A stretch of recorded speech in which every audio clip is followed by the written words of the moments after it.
আজকের গল্প উড়ন্ত ছায়া। বন্ধুরা, আজকে আপনাদের যেই ঘটনাটির কথা বলবো সেটি যখন ঘটেছিল তখন আমি ক্লাস 10-এ পড়ি। কিছুদিন পরেই এসএসসি পরীক্ষা, তাই অনেক রাত জেগে পড়তাম। আমি আবার দিনের বেলা পড়তে পারি না, তাই আম্মু আমার জন্য চা বানিয়ে রাখতেন যেন আমি রাতে খেতে পারি। যাই হোক, সেদিন ছিল ফেব্রুয়ারি মাসের এক তারিখ। বরাবরের মতোই সবাই ঘুমিয়ে যাওয়ার পর আমি পড়া শুরু করলাম। 2 দিন পরে স্যারের বাসায় একটা মডেল টেস্ট পরীক্ষা, তাই ঠিক করেছিলাম পড়া একদম শেষ করে ঘুমাবো। তার জন্য দরকার হয় ভোর পর্যন্ত পড়ব। তখন আনুমানিক রাত 3টা। পড়তে পড়তে মাথা কেমন যেন ভারী ভারী ঠেকছিল, তাই ভাবলাম একটু রেস্ট নিয়ে নেই। আমার বারান্দায় একটা ইজি চেয়ার পাতা আছে, আমি বিকেলে অনেকটা সময় সেখানেই কাটাই। বাবা আমার পছন্দের কথা মনে করেই চেয়ারটি বারান্দায় বসিয়েছিলেন। যাই হোক, আমি বারান্দায় গিয়ে ইজি চেয়ারে বসলাম। পড়ার মধ্যে বিরতি নিলে আমি সাধারণত চোখ বন্ধ করে এতক্ষণ যা যা পড়েছি তা মাথার মধ্যে একবার রিভিশন দেওয়ার চেষ্টা করি। বরাবরের মতোই আমি ইজি চেয়ারে শুয়ে মাথার মধ্যে তখনকার পড়াগুলো নিয়ে ভাবছিলাম। এমন করে প্রায় 5 থেকে 7 মিনিট যাবার পর হঠাৎ একটা আওয়াজে আমি চমকে চোখ মেলে তাকালাম। বলা আগে থেকে বলাই ভালো, আমরা ক্যান্টনমেন্টে আর্মিদের জন্য যেই কোয়ার্টারগুলো আছে সেখানে থাকতাম। চোর ডাকাতের কোনো বালাই ছিল না, আর গার্ড যিনি ছিলেন তিনি থাকতেন একদম গেটের সামনে ঢোকার পথে। সিকিউরিটি সিস্টেম অনেক হাই ছিল। যাই হোক, আমি চমকে চোখ মেলে তাকিয়ে এদিক সেদিক দেখলাম, কিছুই চোখে পড়ল না। অথচ আমি স্পষ্ট একটা শব্দ পেয়েছি। শব্দটা কিসের ছিল জানি না, তবে অনেকটা কোমল গলায় কাউকে ডাকলে যেমন আওয়াজ হয় তেমন আওয়াজ। আমাদের বাড়ির আশেপাশেই কোথাও হয়েছে। আমরা 2 তলায় থাকতাম, তাই বারান্দা থেকে উঁকি দিলে নিচের দিকটা স্পষ্ট দেখা যেত। আমি প্রথমে ভাবলাম বারান্দার দরজা আটকে দিয়ে রুমে চলে যায়, কিন্তু মনের মধ্যে কেমন যেন একটা লাগলো। কিসের আওয়াজ ছিল ওটা? যদি কেউ আমার নাম ধরে ডাক দেয়, তাহলে এত গভীর রাতে কেন আসবে? মাথায় কিছুই ঢুকছিল না। বারান্দার দরজা আটকে দিয়ে রুমে ঢুকলাম।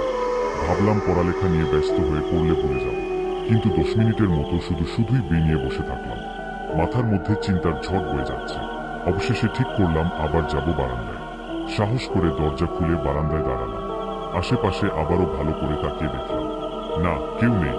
ধীরে ধীরে গিয়ে বসে পড়লাম ইজি চেয়ারটায়। অন্যান্য দিন যখন বসি তখন মনটা খুব শান্ত হয়ে যায়, আজকে হলো উল্টোটা। ইজি চেয়ারে বসার সাথে সাথে কেমন যেন কেঁপে উঠলাম। আমি ইজি চেয়ার ছেড়ে রুমে গিয়েছি প্রায় মিনিট 10 হবে। এখনো ঢাকা শহরে শীত ভালোই আছে। যেই সময়ের ব্যবধানে আমি চেয়ারে আবার ফিরে এসেছি, তাতে চেয়ারটা ঠান্ডা হয়ে যাবার কথা, কিন্তু চেয়ারে বসা মাত্রই অনুভব করলাম সেটা অনেক গরম। যেন এই মাত্র কেউ চেয়ারটা থেকে উঠে দাঁড়ালো। বুকের মধ্যে ধক ধক করতে লাগলো। চোখ বন্ধ করে আল্লাহ আল্লাহ করতে লাগলাম। তখন আমি অনেক ছোট ছিলাম, কিন্তু তারপরও বলতে গেলে আমার বয়সী অন্য যে কোনো মেয়ের চেয়ে আমার সাহস বেশি ছিল। এমনভাবে প্রায় মিনিট 2 কাটল। হঠাৎ আমাকে চমকে দিয়ে কে যেন আমার নাম ধরে ডেকে উঠল। ভয়ে শরীরের পশমগুলো দাঁড়িয়ে গেছে। এবার আমি স্পষ্ট শুনতে পেয়েছি, অনেকটা বাতাসে ভর করে যেন আসছিল কথাগুলো। মিম, মিম দেখো, এমন কয়েকটা শব্দ। ভয়ে কাঁপতে কাঁপতে চোখ মেললাম। এবারও কিছু চোখে পড়ল না। তাকালাম বাইরের দিকে। আশেপাশের বেশিরভাগ বাসায় আলো নিভানো, শুধু দূরে একটা বাড়িতে আলো জ্বলছে। হঠাৎ মনে সন্দেহ হলো, আওয়াজটা নিচ থেকে আসছে না তো? আমাদের বারান্দায় কোনো গ্রিল লাগানো ছিল না, তাই ইচ্ছে করলেই নিচটা দেখা যেত। আমি সাহস করে আল্লাহর নাম নিয়ে বুকে ফু দিয়ে বারান্দার ওয়ালে ঝুঁকে নিচে উকি দিলাম।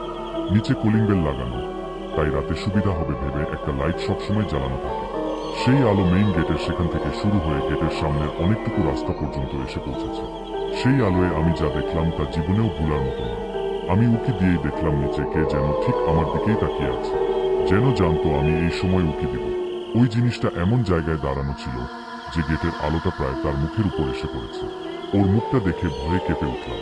ছেলে না মেয়ে তা পরিষ্কার করে বোঝা যাচ্ছিল না। আমার দিকে অপলক দৃষ্টিতে কিছু সময় তাকিয়ে রইল, এরপর আমার দিকে একটা হাত বাড়িয়ে দিল। আমি ভয়ে জ্ঞান হারানোর মতো অবস্থা। চিৎকার করতে চাচ্ছি, কিন্তু মুখ দিয়ে কোনো আওয়াজ বের হচ্ছে না। এবার দেখলাম সেই আকৃতিটি আস্তে আস্তে বাসাতে ভেসে আমার দিকে আসতে লাগলো। আমি পাগলের মতো চেষ্টা করছি চিৎকার দেওয়ার জন্য, কিন্তু পারছি না। দৌড়ে যে ভেতরে চলে যাব তারও উপায় নেই। জিনিসটা প্রায় আমার সামনে চলে এসেছে। আমার থেকে তার দূরত্ব আনুমানিক 3 থেকে 4 হাতের মতো হবে। শেষবারের মতো একবার চেষ্টা করলাম চিৎকার দেওয়ার জন্য। কোয়ার্টারের পাশের মসজিদ থেকে আজানের শব্দ ভেসে এলো। সাথে সাথে দেখলাম আকৃতিটা আমার থেকে দূরে সরে যাচ্ছে। হেঁটে যাচ্ছে না, অনেকটা ঘুড়ি যেমন উড়ে তেমন করে। যতদূর পর্যন্ত আলো যায় ততদূর পর্যন্ত দেখতে পারলাম। শেষ মুহূর্তে একবার আমার দিকে ওইটা মাথা ঘুরিয়ে তাকালো। স্পষ্ট দেখতে পেলাম অন্ধকারে সবুজ রঙের আলো বের হচ্ছে ওটার চোখ দিয়ে। পরদিন যখন আমি চোখ মেলি তখন আমাকে নিজের রুমে দেখতে পাই, খাটে শোয়ানো, মাথার উপর ফ্যানটা তুমুল স্পিডে ঘুরছে। ওঠার চেষ্টা করলাম, কিন্তু শরীরে শক্তি পেলাম না ওঠার মতো। গলা দিয়ে চিৎকার করে মাকে ডাকার চেষ্টা করলাম, কেমন যেন গড়গড় আওয়াজ বের হলো। ভাগ্য ভালো, মা পাশেই ছিল, দৌড়ে এসে হাজির। রান্না করছিল মনে হয়, আমাকে দেখেই মাথায় হাত রাখলো। মা আমাকে জিজ্ঞেস করলো কি হয়েছে। আমি খুবই দুর্বল অনুভব করছিলাম। মাকে বললাম পরে বলবো, আগে বলো আমি ঘরে এলাম কিভাবে। পরে মা বলল, সকালে নামাজের জন্য উঠার পর আমাকে রুমে না পেয়ে তিনি বারান্দায় যান। সেখানে গিয়ে দেখেন আমি ইজি চেয়ারের পাশে মেঝেতে পড়ে আছি। মা আরো জানান, আমাদের বাসায় একটা বিড়াল পালতাম আমরা, সেই বিড়ালটাকে নাকি আজকে সকাল থেকে পাওয়া যাচ্ছিল না। পরে উপর তালার আঙ্কেল বাজার থেকে আসার পথে বিড়ালটিকে বাসার পাশে ঝোপের মধ্যে মৃত দেখতে পান।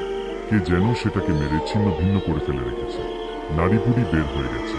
কিন্তু আশ্চর্যের ব্যাপার হলো বিড়ালটার গায়ে এক ফোঁটাও রক্ত ছিল না, যেন কেউ চুষে বিড়ালটার দেহের সব রক্ত শেষ করে ফেলেছে। এই ঘটনাটি আমার জীবনটাকে এলোমেলো করে দেয়। একটানা 5 দিন ভয়াবহ জ্বরে আক্রান্ত ছিলাম আমি।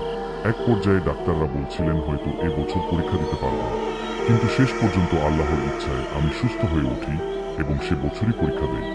ঘটনাটি ঘটেছিল 5 বছর আগে, কিন্তু আজ লিখতে গিয়েও বারবার ফিরে যাচ্ছিলাম সেই রাত্রিতে। তো বন্ধুরা, আজকের গল্পটি সত্যি ঘটনা, এটি আমার খালাতো বোনের সাথে ঘটেছিল। তো বন্ধুরা, আজকের গল্প শেষ, ফিরছি নতুন গল্প নিয়ে। আল্লাহ হাফেজ।